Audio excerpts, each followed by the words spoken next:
કરોડો રૂપિયાના ડ્રગ્સ પકડાવાનો મુદ્દો, જેમાં ગૃહ રાજ્ય પ્રધાન હર્ષ સંઘવી પહોંચ્યા એટીએસના હેડક્વાર્ટર। એટીએસના અધિકારીઓ સાથે હર્ષ સંઘવીએ બેઠક કરી છે। એટીએસના અલગ અલગ ડ્રગ્સ ઓપરેશન પાર પાડનારા અધિકારીઓ કર્મચારીઓ સાથે તેમણે ચર્ચા શરૂ કરી હોવાના સમાચાર છે। ગુજરાત એટીએસ માટે ગર્વ અનુભવી રહી છે।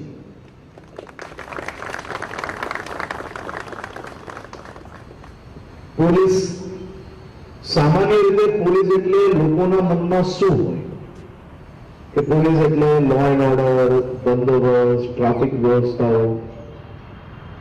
મારા રાજ્ય કે દેશના નાગરિકોને અંદાજો બી નહીં હશે કે મારી ગુજરાત એટીએસની આ ટીમ ભારત પાકિસ્તાનની બોર્ડરો પર જઈને રાત દિવસ અનેક દિવસો સુધી ठंडी गर्मी वरसादનો સામનો કરીને ભારતની સરહદમાં ડ્રગ્સ ઘૂસતું રોકવામાં એક પછી એક મહત્વની સફળતા પ્રાપ્ત કરનાર ફોર્સનું નામ એટલે આપણી ગુજરાત એટીએસ છે।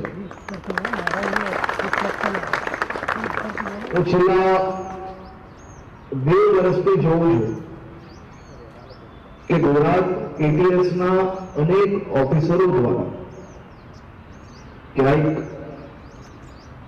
ड्रग्सની માહિતી મળે તો દિવાળીના તહેવારનો ત્યાગ કરે, ક્યારેક ડ્રગ્સની માહિતી મળે તો પોતાના દીકરા દીકરીના જન્મદિવસનો ત્યાગ કરે।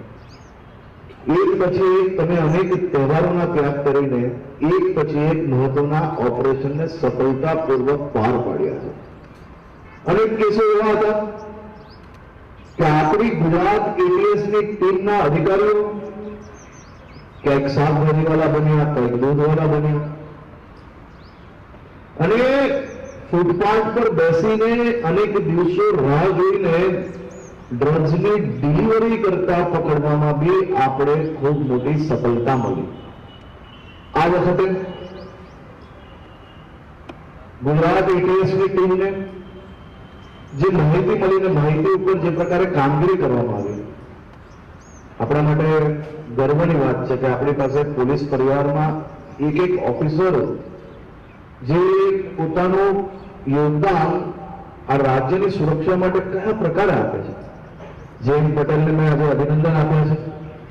જે પ્રકારે અમને માહિતી મળી, માહિતી પર કામગીરી કરી, માહિતી પરથી કામગીરી કરીને પરત જ્યારે ફરતા હતા એમનો એક્સિડન્ટ થયો, ભાનમાં આવ્યા તો એમને સૌથી પહેલા આ બોટની માહિતી, આ ડ્રગ્સની માહિતી એમને એમના સાથી અધિકારીઓ જોડે શેર કરી, એમના પરિવારની चिंता છોડીને સર્વપ્રથમ આ ડ્રગ્સ ક્યાંથી ઘૂસશે ને કઈ રીતની માહિતી છે એ શેર કરી।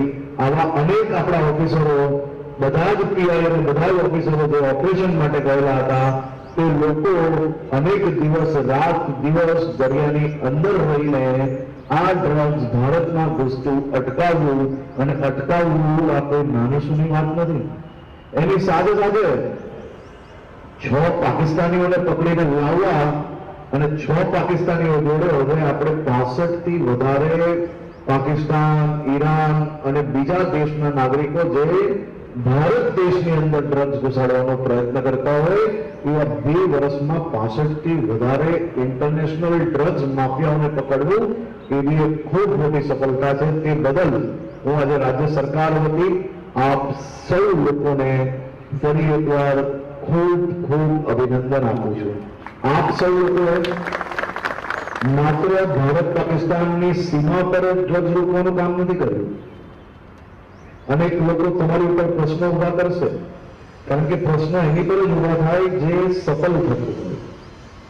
જે સરકાર, જે રાજ્યની પોલીસો, જે રાજ્યના સિસ્ટમો ડ્રગ્સની સામે ના લડવા લેતા હોય એ લોકો દ્વારા અનેક પ્રશ્નો જરૂરથી ઉભા થશે, પરંતુ એ પ્રશ્નો રાજકીય સ્ટેટમેન્ટથી તમારે લોકો કોઈએ મોરલ ડાઉન કરવાની જરૂર નથી। આપણે તો ડ્રગ્સની સામે મજબૂતાઈથી લડશો। જેને જે કહેવું હોય કે જેને જે બોલવું હોય બોલે।